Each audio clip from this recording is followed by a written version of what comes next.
at Made for More Living. One small step for man. With Johnny Jennings. Kick the tires and light the fires, Big Daddy. The fastest and most exciting hour of news, events, and real estate in Northern California. And this is a fact that was proved. Online at madeformorerealty.com. Does everybody know what time it is? Get ready. Here we go. On today's show is a very, very special guest.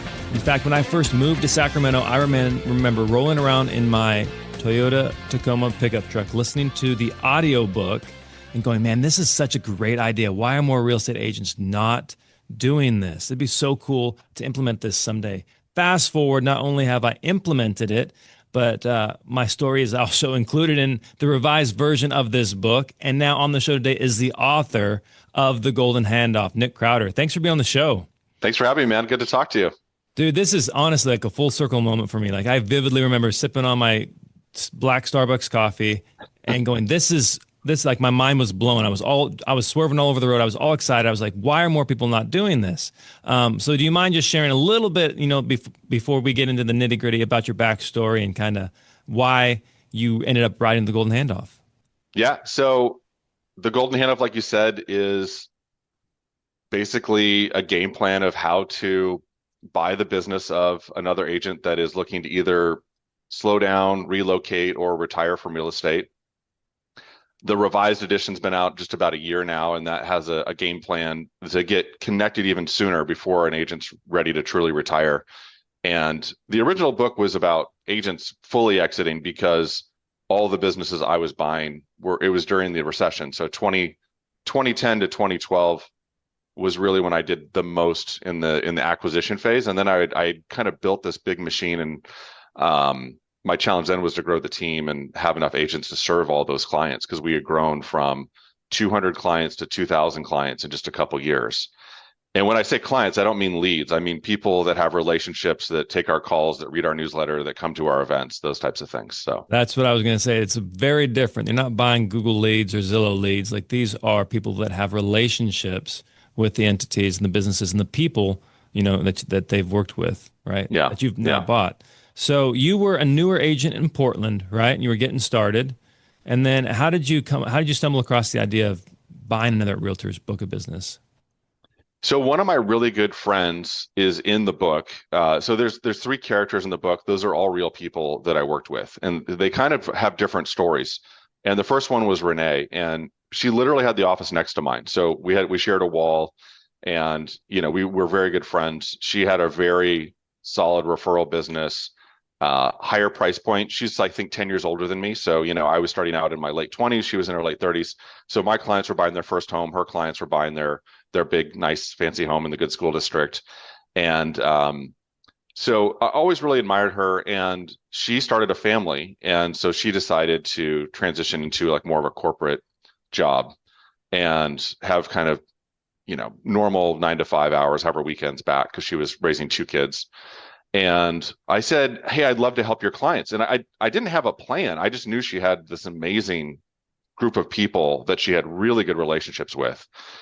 And I was hoping to work with her. She actually said no. She said, you're too busy, you're too successful. And in her mind, she was worried I wouldn't give her clients enough time because I was busy with all of my own clients. And I was like, well, I'm going to do for your clients what I do for my clients, and I'll keep growing my business. So she hired someone else who was struggling, thinking, oh, well, this guy isn't that busy, so he'll have more time. But the problem is, people that aren't busy and aren't doing well are usually there for a reason. Yep. And 6 months later, she found out the reason was that this guy was not calling his clients, and he didn't call her clients.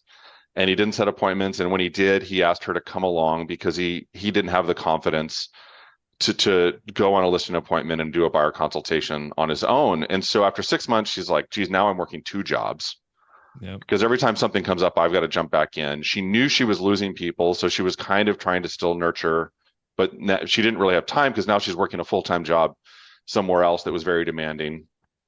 And she came back and said, look, it's not working. Do you think it's too late if we switched and you took over? And I said, absolutely not. It's only been 6 months. Most people haven't even thought about you. They haven't moved. Buying it's on real estate, it's not on the radar for 95% of your clients. So let's just reset. Let's figure out what went wrong and try to fix it. And that really became the process that I talk about in the Golden Handoff. And again, it's not complicated. It's just the retiring agent is endorsing you to their clients. And then you have a marketing plan that probably looks a lot like the marketing plan for that retiring agent of, what did they do to stay in touch? Events, calls, newsletters.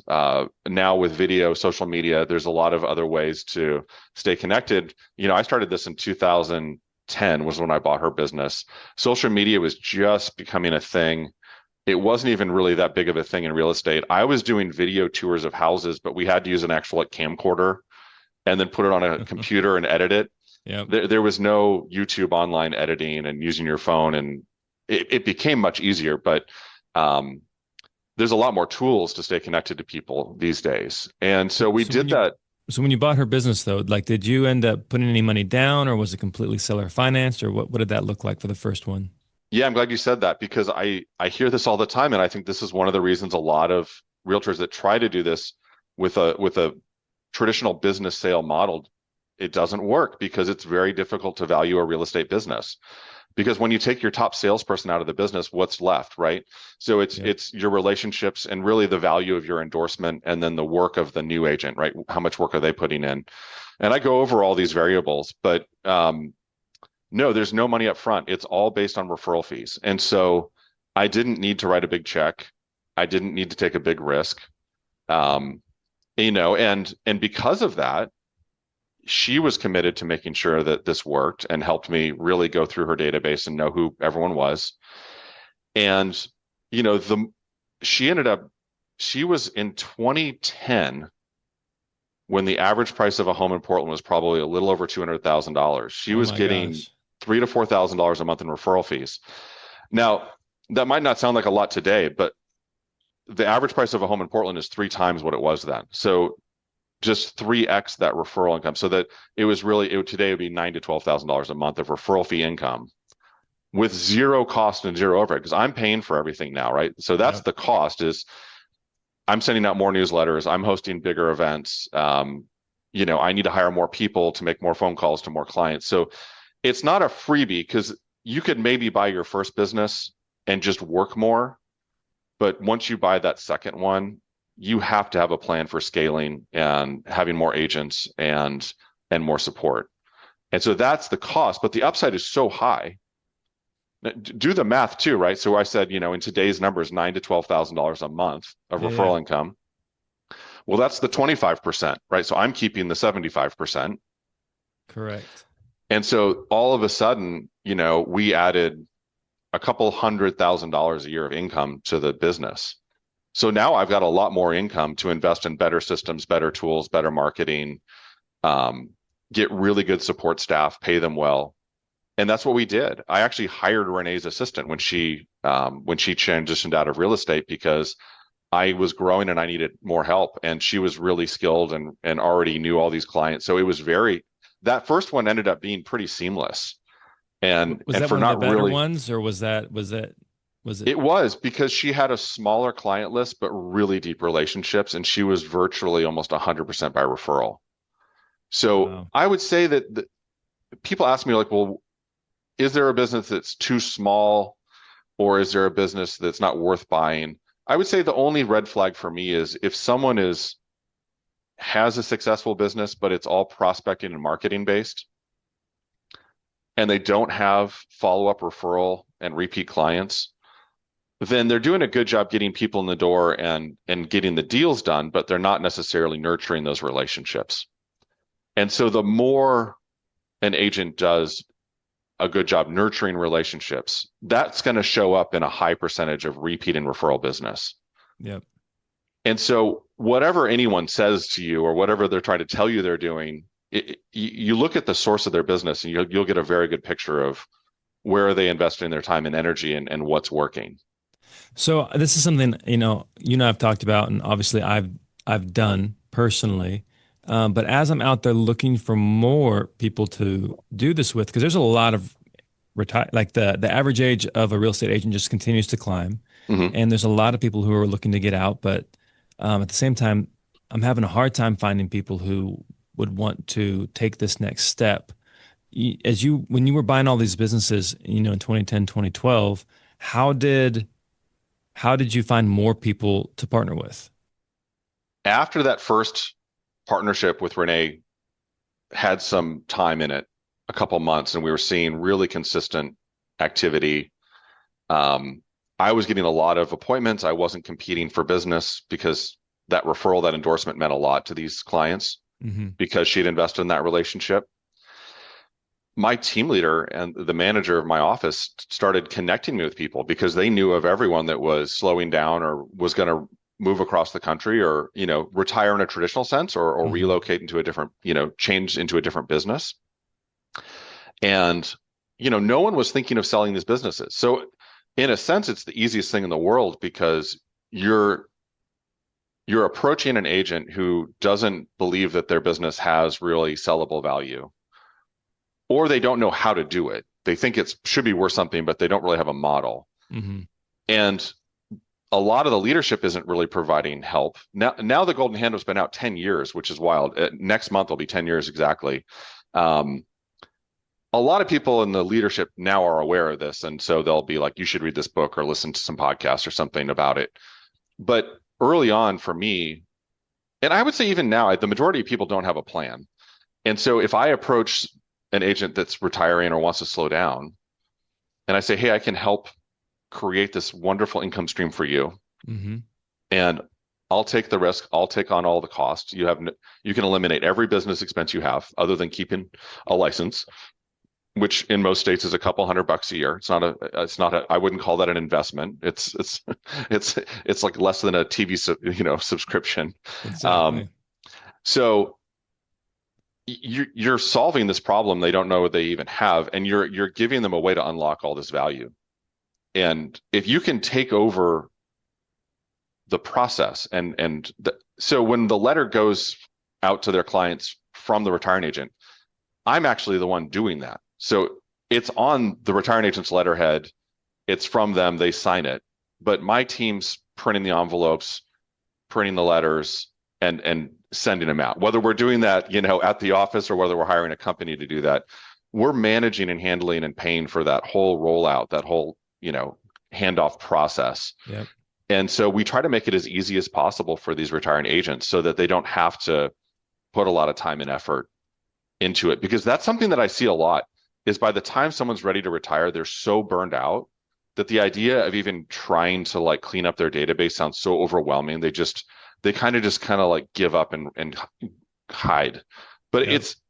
it's not hard now to do it, right? You can step in and help solve that problem for them and make it easy, and that really unlocks that relationship. But the biggest mistake I made, and the reason why I did a new edition is, and I've spoken to this a million times, but I treated agents who are retiring just like you treat a home seller. Sometimes you call them and they're like, oh my God, I can't believe you thought of me. I've been trying to solve this problem. I want to do this. I've been wanting to do this for a while. Can we meet today? And I've literally had that happen where I explain what I can do and someone wants to meet right away, that day or tomorrow, and we have a deal and we're executing the process right away.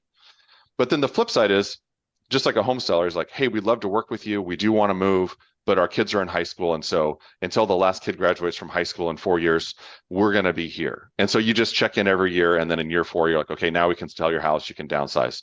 Well, I didn't have a plan for all those people that weren't ready yet. And the new version of the book has a whole section about partial handoffs. And to me, that is the key to unlocking it so much earlier, because you don't have to have it be 100% in or out. So you can talk to someone who is slowing down and is phasing out of the business kind of naturally. And by the way, they're losing clients because they're not engaging. I was talking to a guy yesterday or recently, and he's like, man, I wish I would have met you a few years ago. My business would have probably been worth a whole lot more, but I've just been coasting, spending time with the grandkids. And I'm like, well, maybe we can get it back up. If we re-engage your database, maybe we can get some increase in those sales. Absolutely, especially too, like in, every market cycle is different, but we're in kind of a long market cycle. People are staying in their homes longer right now for interest rate reasons, for economic reasons. There's a lot of different components to why right now we're in kind of a long cycle. Whereas around COVID, we were in this ultra rapid cycle where people were getting in and out of homes super fast. I mean, I know people that were moving every year or every other year from 2020 on, and now people are kind of hunkered down. So for that example, yeah, that business, he might not be engaging with it, but I doubt they're doing that much. Mm. And so if you can reconnect now, you're still going to be in front of that decision for most of those clients, not all of them, but most of them. But the partial handoff allows you to find someone like that and say, hey, you don't have to quit. Like, who are the top 20 or 50 or 100 clients you love and want to work with and are excited to call and excited to engagement, and you want to take to meet for coffee or lunch or do a little meet up or whatever. Why don't you just keep your best, deepest relationships that you enjoy the most, your A+ people, but this whole huge long list of other people that were good clients but you just didn't engage with for some reason, or they're not as responsive, or they don't really need anything right now, and so you haven't called them because they told you they're going to stay in the house for 20 years, so you're not bothering them. Those are all the people that you can help. It might look like a certain neighborhood. It might look like they want to keep a certain price point. It might look like, hey, I want to do listings, but I don't want to work with buyers. So now you're handling all the buyers and they're not losing them. What I'm hearing you say too, though, is having that intermediator, that trusted person to connect the agent that wants to buy the book and the agent that wants to sell the book of business, that really helps bridge the gap, because that's kind of what I'm running into. The one lead that I'm working right now, he's like, oh, I know Tom Daves. We work way back. I'm like, yeah, absolutely. Talk to Tom. Tom will tell you all about how it went down and if he thinks I'm worth partnering with, and or if he would do it again. And so it just sounds like if somebody's looking to grow the side of their business, they probably need to find those connectors, those people that can help bridge, because the cold connection is really scary for people who are 60, 65, 70, and now talking about retiring to somebody that they've never met before. Yeah, it is. But I think if you can meet them, it's just like meeting a home seller you haven't met. It's like you have a client that, oh, my neighbor's going to move. I gave him your number. There's no deep relationship yet. You have to show up and establish that. Sure. Now, once you start, like you asked, how did I find those? Well, after the first one, which I kind of figured out on the, we kind of made up a plan. It wasn't like made up maybe is a little bit dismissive. We had a good plan, but there was no model we could follow. So I had to like kind of create a plan, a succession plan, and an endorsement plan, introduction plan. And all that got wrapped up and became the Golden Handoff. Is like, after I did it a bunch, we were able to give it kind of a name and define it. But once you start doing that, like you said, Tom Daves, well, Renee would tell people, oh my gosh, Nick's doing a great job. I'm getting checks every month. My clients are happy. They thank me. Because your clients are all going to go find another realtor, and some of them will find a good one, and some of them will find someone that isn't that good or is brand new and it doesn't have experience. And, the retiring agents do care about their clients. They do care about someone doing a good job and being honest and fair and putting in the work and giving them the same level of care that they gave them, or hopefully better. Yeah. That's what I want to touch on too, is that this is really, like, a lot of these people, they've helped parents, children, grandkids buy properties. Like these are deep relationships, and just the idea, like, just because you don't know what to do with it, those relationships can fall by the wayside. But now if you have an agent that's, willing to put in the work and partner with them and treat them with the same level of respect that you did for the last 10, 20, 30 years, that is a great benefit to those clients as well. So it's just a win all the way around, a win for the selling agent, buying agent, and a win for the clients. Absolutely. And the example I like to use is, dentists have a really, really consistent plan. For most of dentists will buy into a practice, then they'll take over. The old dentist who's retiring will eventually, work together for a couple of years, and then they'll leave. Yep. And then now that new dentist is going to run that practice for probably, 20 something years, 30 years. And then they're going to find a new dentist. And they're going to sell that practice to that dentist. But as the client, when you're going to get your teeth cleaned, or you need a cavity, or you crack your tooth, you're going to the same doctor's office. Most of the time, it's the same front desk staff. It's the same, hygienists and techs and assistants. But the dentist changes, right? But I don't know anyone where you show up at your dentist's office and they just all disappeared, right? Because they all have in their model, it's just baked into that business, is you're going to go to school, you're going to go buy a business to get started. You're not going to just put up a sign and hope that people walk in and need their teeth cleaned. Start from scratch. Right. So you start with this huge head start, but in real estate, we often don't do that. And it's kind of crazy. Same thing with insurance and financial planning.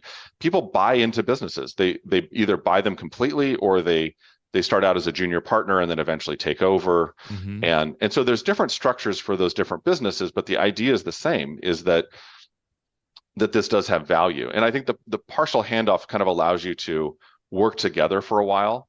And to your question of, how do you build that rapport and trust? Well, hey, so you can tell someone, hey, I know you don't know me and we haven't worked together, but here's some client testimonials. If you've bought businesses, you can use the retiring agents' testimonials, or have them endorse you to other agents, which is very powerful. But you could also say, hey, I'm just starting to do this. Why don't you give me 10 or 20 buyers that you don't really want to work with, and let's see what I can do. Let's do a little mini version of this. You're going to endorse me to these 20 people, and I'm going to take over, and here's our marketing plan. And the marketing plan needs to be a part of the contract. The contract lays out how long you're going to, work together, what the referral fee is, but also what activities are you guaranteeing you're going to do? Show me your marketing plan. How many times you're going to call? How many events are you going to host? How often are you going to email a newsletter? Are you going to mail stuff to people? Are you going to do classes? What kind of community engagement are you going to do? So for every agent, that's going to be slightly different, but you want to make sure that you and the other agent agree on that plan, because the key really is on executing on the plan. Yeah. Assuming you can relate to people and you can help people buy and sell real estate, and you're already running this like a real business. Correct. And that kind of goes into your philosophy on database management too, though, right? Because the better you manage the database, the more valuable that asset is when you go to sell it. 100%. So the better the basic information, meaning you have correct phone numbers and emails and addresses and names, then the next level would be that you have kind of a history of the client, and you have an idea of what you think they're going to do next. So I use tags to do that. And then we use a database system called Follow Up Boss, which has really good capacity to record emails and notes, and you can take notes for your phone calls, and you can share that with your team. And so, I'm able to log in to my database and do all of that. But I also have a login for basically a copy of that's in the database for the team I sold my business to. So later today, I'm going to log into that database and go through my top 100 people and actually go through and personally call a lot of those folks in the database I have that's now being managed by another team. And what I like about Follow Boss too is so when I partnered with Tom, is I had his entire database either tagged or assigned to him. Yeah. So that way, and then I made him a user in the account. Perfect. So Yeah. Even though I had my own leads, my own database, and my other agents in there, he could see everything pertaining to his asset that he had, that we'd partnered on, and he could see how many times people were being called, how many times they were being followed up, what was being said, and it just provided a lot of transparency throughout that process. Which I don't know, you've done this way more times than I have, but I think the transparency in terms of people getting along and it being a successful partnership, that was huge for Tom and I. I think it's great. I mean, I think a lot of times people have a really big concern of okay, well, yeah, maybe you're a great salesperson, you say you're going to do all this stuff, but how can you prove that you're actually doing it? Well, show me. Yeah. Show me what you're really doing, because anyone can talk about what they're going to do, but, show me what you're really doing. And so that's the easiest way to do it. And if not, you can just give a report like, hey, we called X number of people, we set X number of appointments, and we have, these are our active buyers and our active listings and our pendings. But I did it exactly the same way you're talking about, which is tagging and sourcing that entire client list to that retiring agent so that you can do custom marketing to them. So you could do a series of videos, and you could do it like, you could take 10, 20 minutes and record, 4 or 5 videos that you use throughout the year and send it just to that list of clients that are connected to that retiring agent. Mm-hmm. And now you're providing this very like bespoke custom experience, very like consistent, deep relationship building and maintaining stuff, but it doesn't have to be really difficult if you organize it and structure it so that you can easily access, okay, here's the 500 clients that came from Tom or Renee or whoever you're working with, and you can have a different message to all of those folks without having it be a huge lift on either of your parts. I agree, and like you said, Follow Boss is a great tool for that. I'm sure there's other tools out there. But when we come back, so far, just to recap, we've talked about buying businesses, how to partner with the agents, read the book, read the Golden Handoff. It has a lot of great info. And then we talked about kind of database management a little bit. But when we come back, this is all, building towards an eventual exit for you, because not only did you buy other agents' businesses, but you also ended up selling your business and are now living the dream down in La Quinta, right? That's right. Yeah, I get to play a lot of golf now. So when we come back, we're going to talk about that. One moment.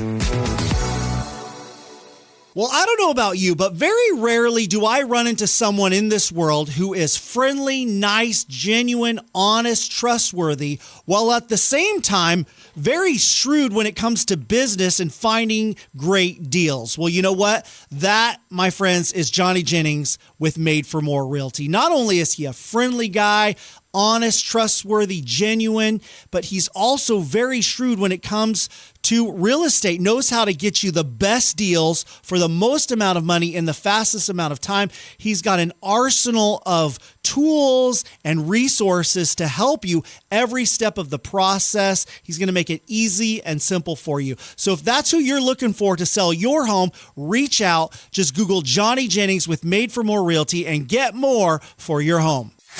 This is Made for More Living with Johnny Jennings. Online at madeformorerealty.com. So we are back with Nick Krautter, the author of The Golden Handoff, and a phenomenal book about how agents can acquire other agents' books of businesses, and how if you're looking to retire and escape the rat race a little bit, you can actually sell your books of businesses to other agents, similar to how dentists sell their practices. And what Nick and I, so in the first part of the show, we were talking about how to identify agents, how to partner with agents, kind of what that structure would look like. But now, let's say you found a couple of businesses, you've now done some partnerships. What's next on the horizon? Like, what's next in this game plan, Nick? So I was really lucky early on in my career to get just awesome mentorship. And there was 5 different principal brokers at my firm that all had very different takes on how to run their businesses and how to meet clients and how to promote and market yourself and build a true business. And so there was different components of that. I remember Morgan Davis told me, he's like one of the top Buffini people ever. He said, work by referral. And I said, Morgan, I know 5 people in Portland. What do I do after I talk to those 5 people this morning? But it was good advice. He said, you'll really enjoy this business longer if you work by referral, because it's more relational and people care about you, and you're not trying to just be the cheapest, fastest thing in the market. People want to work with you because they trust you. Another one, Randy Ingfer taught me how to do open houses, which was how I started to meet people before I was buying businesses. And then you had a couple other brokers were really good about, hey, don't eat, wear, or drive everything you make. Make sure you're investing in real estate along the way. And I was told, like, again, housing and apartments and everything was quite a bit cheaper in 2006 when I started. But they said, have the goal of buying a rental every year. And if you can't, try to buy one every 2 years, because some years are going to be better than others. But, live within your means. take care of your clients, actually have a database, because back then a lot of people didn't even have anything. They were kind of just winging it. And this is before iPhones too. That's how old I am. And so it was a little bit more difficult to manage that and you had to be more intentional. I think now there's so many tools to make it easy. If you're not doing it, you're really, really kind of missing out. So as I'm growing my business and building a database, I think number one, the biggest asset you have is your client list while you're running your business, because that is the lifeblood of how you connect and manage consistently with the people that know you and trust you and are going to refer you and work with you. That's your book. It's your book of business. That's your number one asset. Yep. I don't care how much stuff you own. That's going to be the thing that creates the most revenue while you're working. Yep. But while you're working, you want to start building and start having the benefit of compounding growth from interest and from real estate and, stocks and bonds. I don't think you should own just one category. I realized I had gotten very, very heavy into single family homes and plexes in Portland, Oregon. And so my whole business was there and all my rentals were there. And so I decided to start diversifying. And so I sold some of the rental houses and some land I owned, and I bought an office building in Boise. I had eventually bought my office building in Portland because we were running out of space. And so I set up bought my own building for my team. We had, 14 people on the team. So we had our own building for the team, which was really great. And I bought that and owned that. And then, I had nice houses, but I never had crazy nice houses. I would always try to find like a fixer in a good neighborhood and fix it up. I never had like a big showy mansion or anything on the river. So I'm kind of a believer that your house shouldn't be your most expensive asset. Not everyone agrees with that. There's some really cool tax benefits for primary residences. So I'm sure someone could teach you how to buy mansions and get rich by, trading every couple years. But that's not the path I took. I didn't want to have that stress of a huge mortgage and a huge tax bill. So I'd say take care of your database, really try to engage and manage those relationships over time, and really truly care for your clients and try to find the solutions that are right for them when they're right for them. And then the second piece is, really try to make a little bit of extra money, more than you need every year, so that you have the resources to invest. I knew a lot of realtors that as soon as they had kind of covered their expenses for the year, they took their foot off the gas. And that's nice from like a work balance, life balance perspective. But the problem is, 20 years later, you haven't really gotten that much farther ahead. Yeah. Versus if you're able to like invest a little bit into a 401k and a little bit into, real estate, over 20 years, I remember like kind of midway through my career, I think I realized one year that just the asset appreciation of all of my properties that I owned was significantly higher than my income for the year. Wow. And I was like, wow, I'm making more money owning these properties. Now that wasn't rental income. That's like appreciation plus Sure. rental income. The rental income was always more modest than you want it to be.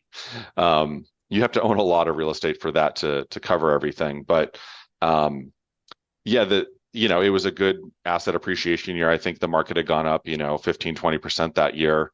And I had bought into some apartments and houses and, my personal home. And it wasn't a huge portfolio, but it was enough that it was like, wow, when you look at everything and multiply that by, add 20%, it was like $500,000. And I was just like, holy smokes.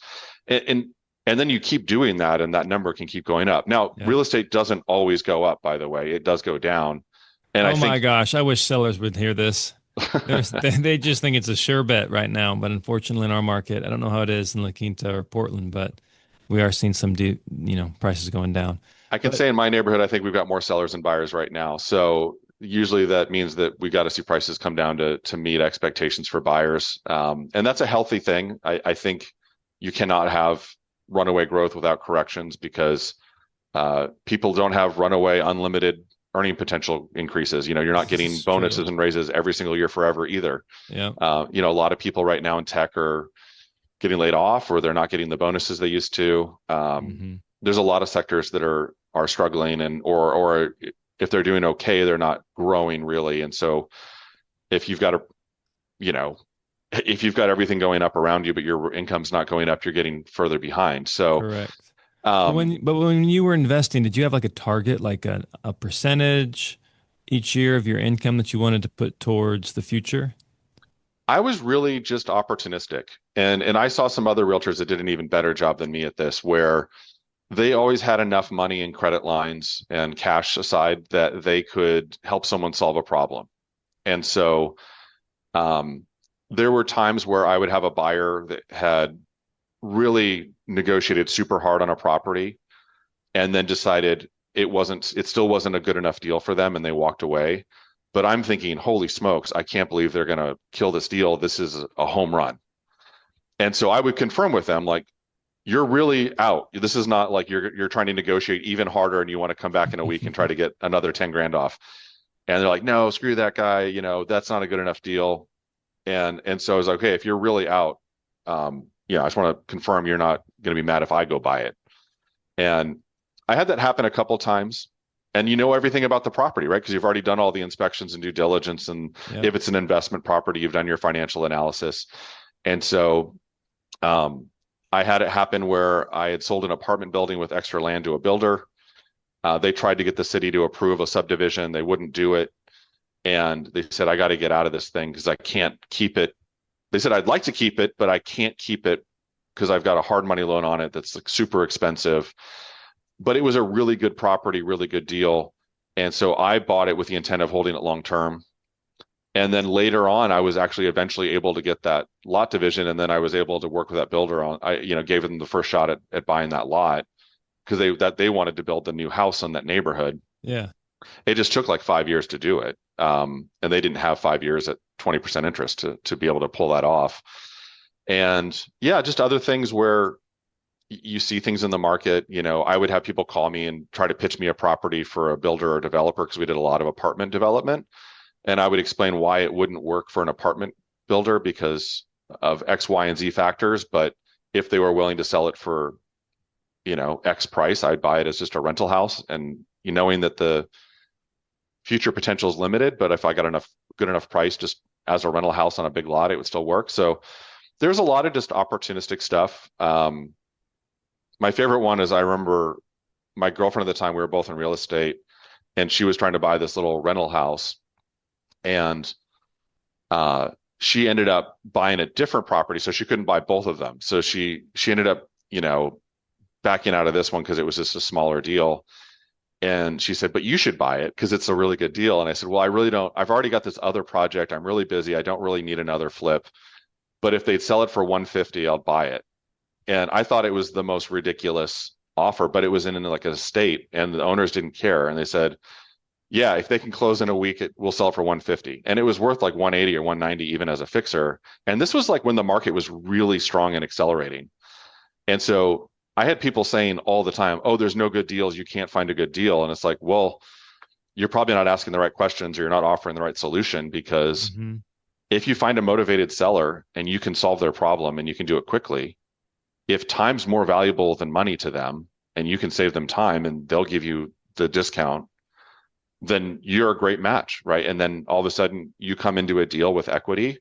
They get out of something that they don't want or need or can't maintain and move on because either, maybe they've got so much money it doesn't matter, or it's an inheritance, and so it's all free money anyway. They don't need to squeeze the last 5 or 10% out of everything. Yeah. So I would say that in any market, there's always really good opportunities if you're looking for them. And I was really picky. I did a couple flips, but I would say where I see people get into trouble is they try to convince themselves a deal works even though it really doesn't, because they just want to do a deal. Yeah. And I think you got to really be conservative, and I always tell people, like, you're going to be wrong about something in this deal. Something is going to happen. The market's going to shift.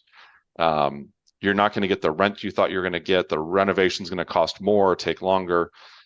You're going to be wrong about a couple things. And so you better have enough wiggle room that you don't have to be perfect and right about everything, because you very rarely are right about everything in any deal. Sure. So when you were investing, were you doing like the Burr method where you were flipping houses and then occasionally buying the rental with the profits, or like how did you build up your portfolio? I would say I think I didn't do it in a real structured way like that. So it wasn't systematic. But I would say that doing flips is a really great way to raise capital, but it's very expensive tax wise. Investing in real estate is very capital demanding. So you have to have a lot of cash to put down to do those. And even if you're doing owner carry stuff, it's still going to have some down payment requirement, which is expensive. And right now, debt is expensive, but the tax benefits are amazing long term, right? So you kind of have to decide what phase of your world you're in. Doing flips when you're making a ton of money every year is maybe not the best idea. So I had properties that I flipped, but I would keep for a couple years as a rental and then sell it because I wanted to be able to do an exchange. And you can't flip a property and do a 1031 exchange. But if I buy a property and essentially flip it, but then rent it for 2 years, now I can do an exchange. And unless you're worried about the market shifting in that time frame, or unless you have a need for capital right now, then that can be a much better strategy. It really depends. I think if you're scrapping together money from family and friends to do your first flip, then yeah, sell it, take the profit, pay the taxes, and try to do a couple more, because that's really a business. So that's fine. You're running a business.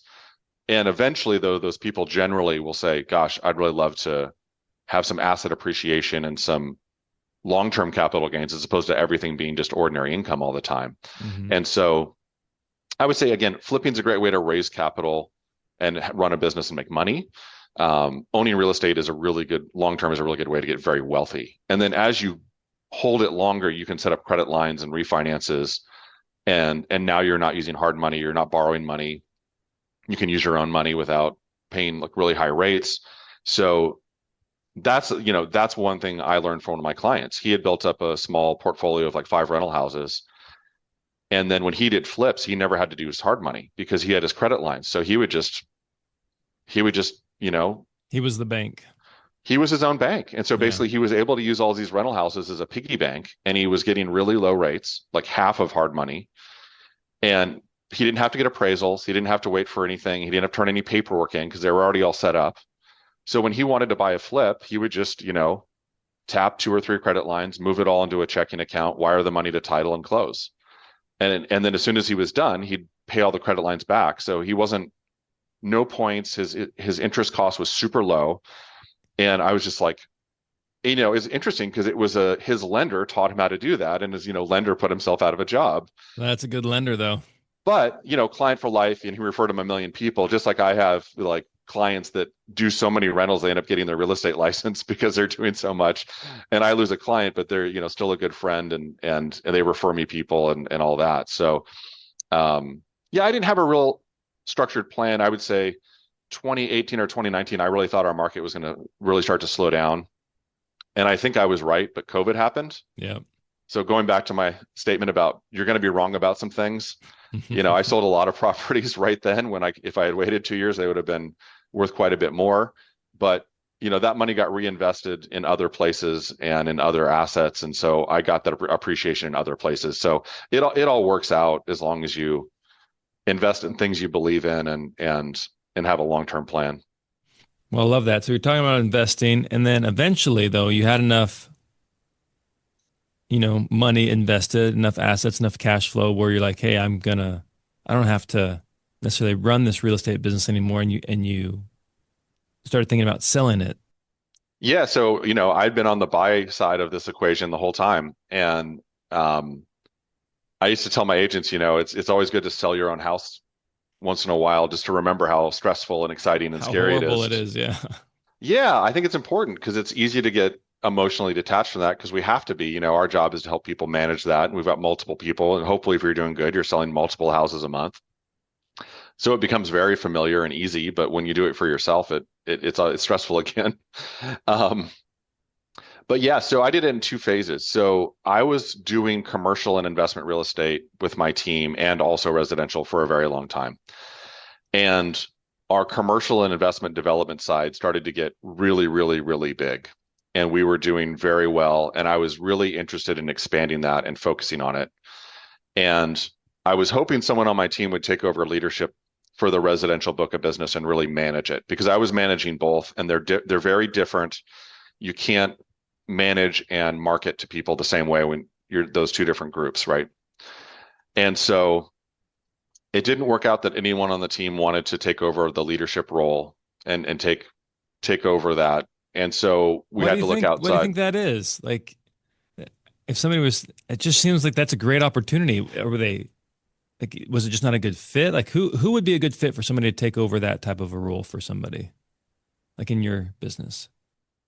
It's tricky. So, your top agent who's willing to call everyone and hustle and wants to make the most money possible might be concerned about taking time away from production, because keep in mind, you are taking time away from production. So yeah, if you can create, a profit share or some kind of revenue share thing that helps fill that gap. So their production's going to go down, but then they're going to get a management payment or fee or a percentage of sales.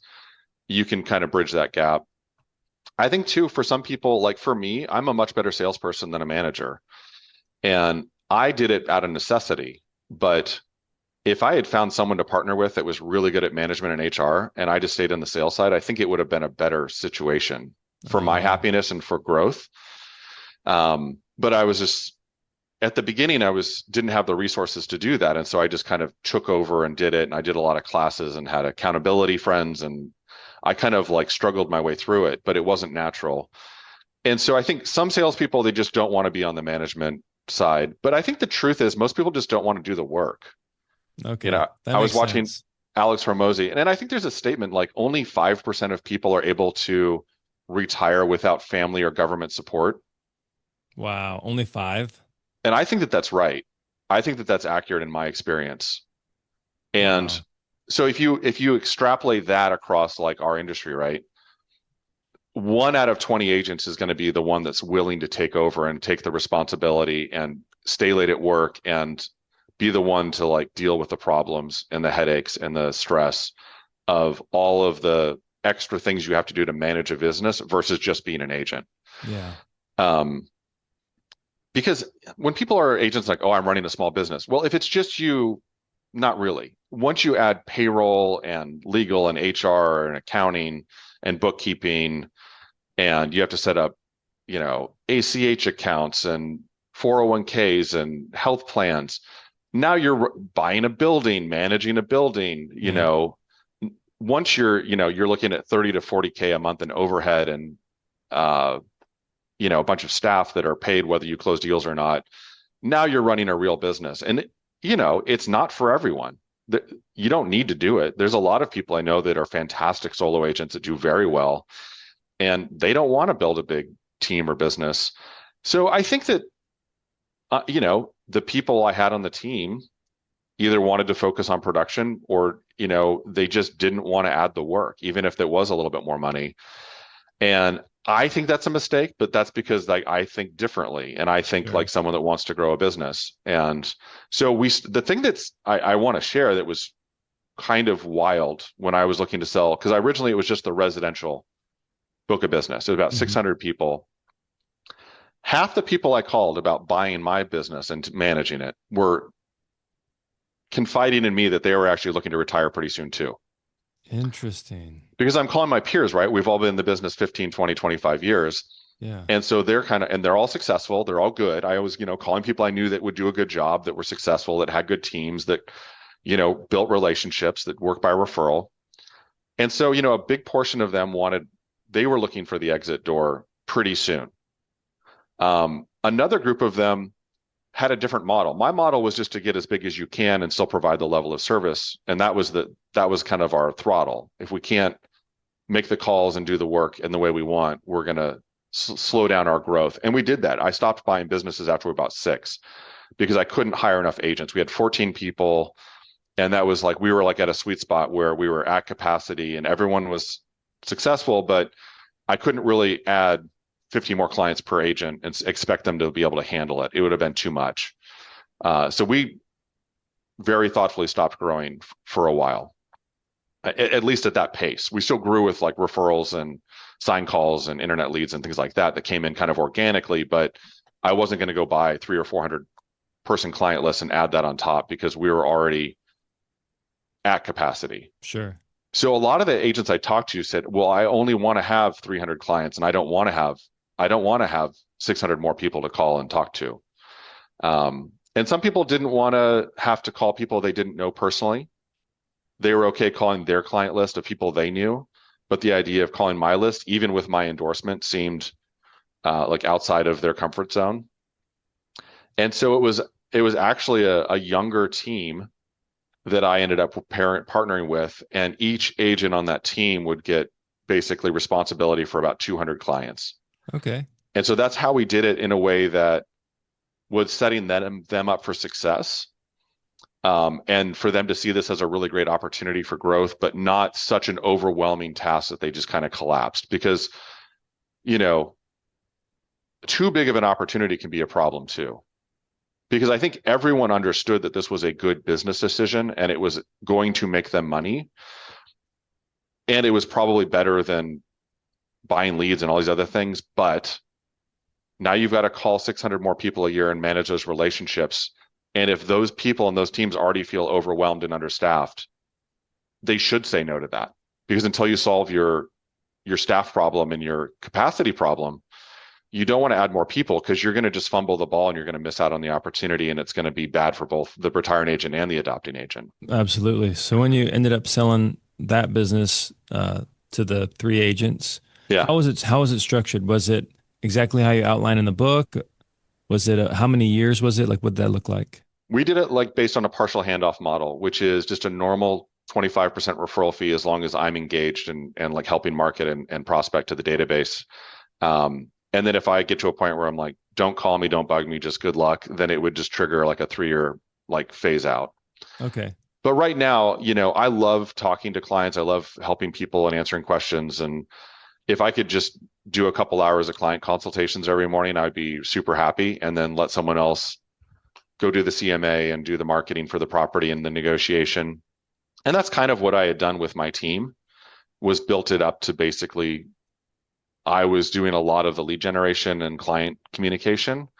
And then once they're ready to look at houses, they would connect with a showing agent or a buyer's agent. And on the listing side, I had someone that all they did was list residential properties, and they were incredibly good at it. And so once they were ready to do that, they would connect. I would go to some of the appointments, but not usually. Mm-hmm.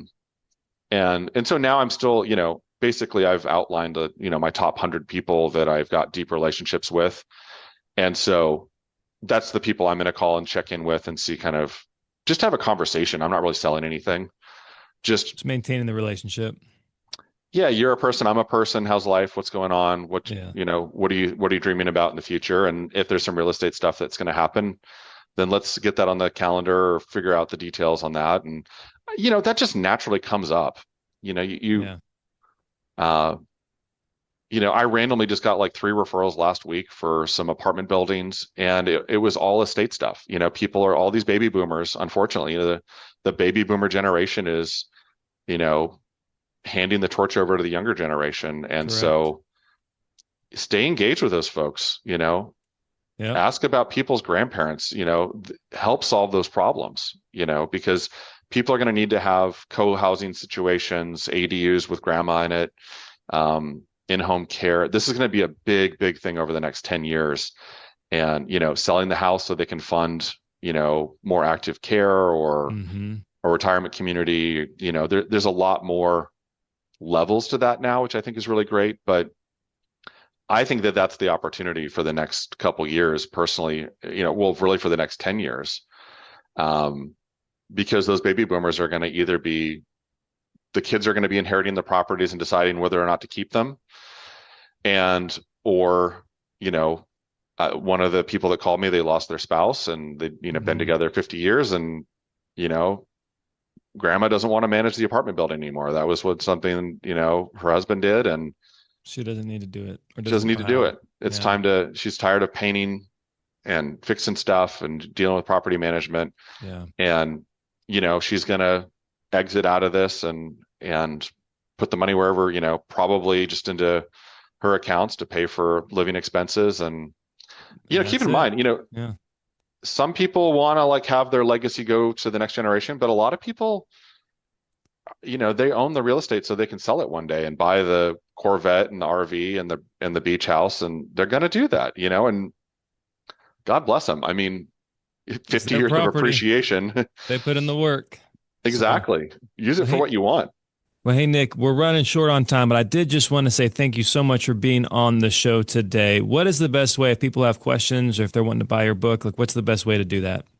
Yeah, the best way to stay on top of resources and get access to a bunch of tools in the book is goldenhandoff.com. So anything we're offering with coaching or masterminding or any resources you need to do this are going to be a great starting point. And then that'll link to Amazon, where you can get the new version of the Golden Handoff and also the workbook. And so thanks so much for having me on. It's great to talk to you. And it means a lot to hear you tell the story of hearing the book and then implementing it. Because, when you're writing a book, it's a very lonely experience. And you're like, gosh, I hope people actually use this, because it takes a lot of time to write a book and took a lot of time away from much more fun things to do it. So I'm always happy to hear stories like yours. So congratulations. Man, it changed my life. So thank you.